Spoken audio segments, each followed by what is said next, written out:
Yeah, another downfall, unfortunately, in Nzinga. It is another bad day, 1 4/10%, around 1.5% down for the all-share today. The sentiments really are negative. Yes, we saw a slight uptick in the all-share last week, but that's clearly been faded, and that's clearly gone now. The rand staying a little bit stable, one would say at around 14.42 odd against the US dollar. So that mark is quite significant. But it does seem that globally there is a little bit of downfall as well. So that continues to hurt the likes of Naspers as well, which are down nearly 5% today also. And we'll unpack exactly what's moving that and your European markets right now.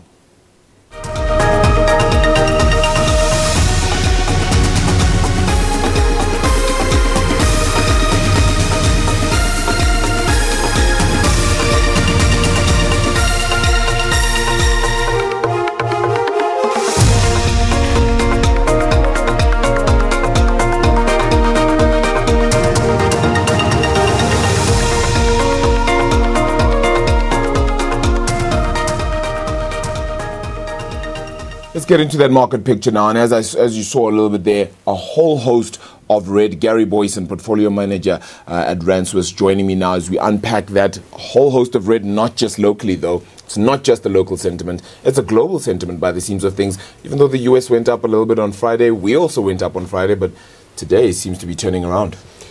Yeah, so again, markets on the back foot, and this, it's difficult to put a finger on exactly why this is happening. So we've obviously got the start of the US earnings season, and that, so far has been fairly positive. But it seems that investors are still very concerned just about the overall valuation of some of these, I suppose, large cap international companies, especially the FANG stocks. There's a lot of growth baked in. People looking at the tax cuts that we got earlier in the year out of the US, seeing that filter into earnings, and wondering, even if we do see earnings expectations being matched this time around, how much growth really is there left in this market when you've got unemployment at 3%, you've got a Fed that clearly wants to raise interest rates, and a lot of sort of international tensions creeping onto the scene. We obviously got those announcements around the rising tensions between Saudi Arabia and the US, which in turn then leads into inflation expectations as well. So there's a lot of things to worry about. Nothing exactly to put your finger on, but that enough really, it seems, for investors to start taking capital out of the equity markets and moving into more safe haven assets. So we're pretty much saying then that the market has run a little bit too hard by some sense, right? And the question then becomes, okay, fine, let's pull back, but how far do we pull back? that is the question, and it's not just $1 million question. It's a lot more. Clearly, than that. It's a lot more than that. Yeah. It's a fantastic question, because if you look at it, especially US markets, for example, we've had 23 pullbacks since the 2009 collapse that are over 5% deep. Yeah. So it's a 5% pullback, and I think if you look at S&P 500, it pulled back about 7.8% at the moment. So it could be a very natural correction, but of course everyone is concerned that this could be the next big one, and looking at where the bottom could be, and it's very, very difficult to tell, where the depths are. Now, what we can say is that if you look at the VIX, which is the volatility index, it's trying to price future volatility on US markets. So far it's spiked to around, it's just above 25, call it between 25 and 27 at the moment. If you put that in perspective, in the beginning of the year we had that volatility around February as well. We also saw markets coming off. We also heard every commentator coming out and saying this is the start of the next 2008. It's, the markets run too hard. Is that not just alarmist? It is a little bit alarmist, but even in that situation where we had that sell-off in February, the VIX only got to about 37. So we're not even close to the kind of level of volatility that we saw earlier this year. If you consider what actually happened in 2008, the VIX, the same index, got to a level of 80. Now that just shows that there could potentially be a long way down. I mean, this really is a slight hiccup at the moment. Yeah. But the point is to try and work out, are there strong enough underlying fundamental reasons for this market to really pull back and correct properly? Because the fact is that, while we do have interest rates rising in the US, we do have a very, very robust global economy, and people, your markets are predictors of future happenings. And what you've got now is everyone looking at a market that is elevated and trying to predict where the next big issue is going to come from. And we're not really sure where it's going to come from, but you get the sense from investors that they're sure it's going to happen, they're just not sure what it is. And the problem with that is it often becomes a self-fulfilling prophecy. So where do you look for? Where do you look rather for value? Where, if you were to go into the mix, whether it's US, whether it's local, what do you go to and say, okay, I'm going to look in this sector. This is potentially my great growth area. And if you look around the globe at the moment, there are plenty of sectors showing excellent value if you look in fundamental terms. So you look at the kind of big index plays, which we're talking about, the FANG stocks, the Facebook, Apple, Google. These kind of stocks are very, very expensive. But you look at the rest of the S&P 500, it is actually not nearly as expensive as that. And those are kind of individual stocks skewing the overall picture.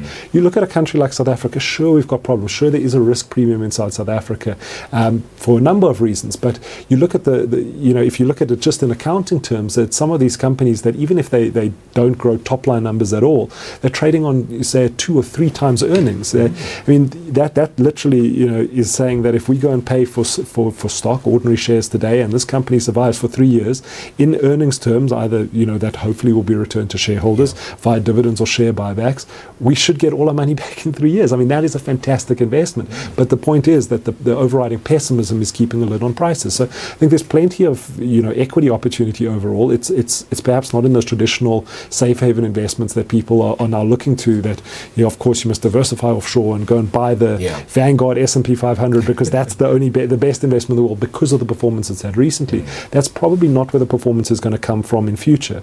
At the same time, we can't just look at equity markets. After a 10-year bull run like we've had, there are plenty of other financial instruments that give you fixed return, that provide a lot of safety in markets like this. Clearly, if you look at the board behind me, you can see investors are finding opportunity in gold today. But it also comes down to capital protected products. Looking at some of these,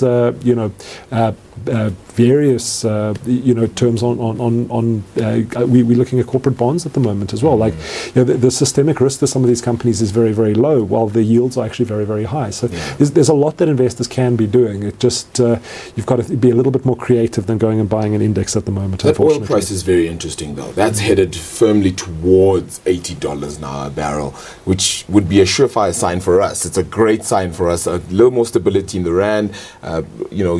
Oil price dropping off a little bit. But does it continue that drop, do you think? Very, very good question. So, we've got a lot of market pundits coming out and saying oil should now be, could easily move above, back into triple digits, so back above $100 a barrel. And I think it is a real concern. So it seems that the shale producers that everyone is looking to keep a lid on prices have not managed to ramp up production nearly as fast as everyone expected. Obviously, with the rising tensions between the US administration and Iran, a lot of their supply has come out of the market just because of those sanctions. And now over the weekend, one of the reasons I think that the sell-off that we're seeing in general markets is continuing is because the Saudi Arabian stock market collapsed on Sunday, mainly due to frictions between a journalist that was disappeared from a Turkish consulate, and obviously Donald Trump coming out and saying that there would be severe consequences for Saudi Arabia. The market's reading that as if there are rising tensions between Saudi Arabia, who's an absolute key player in OPEC and one of the stabilizing forces of oil prices internationally. If we do see rising tensions between the US and Saudi Arabia, oil could easily go above $100 a barrel. Now that feeds into expectations of much higher inflation and certainly lower corporate profits on the back of that, more aggressive tightening for the Fed, and unfortunately lower equity markets. Sure. Looking dire. Thank you, Gary, for that very, very bleak picture. Gary Boyson, portfolio manager at Rand Swiss, shall I say, as we unpack the negativity in the market there. It continues to be a red day across the board, but we'll continue to watch it for you and perhaps dig into where those opportunities are. That's where the buck stops today.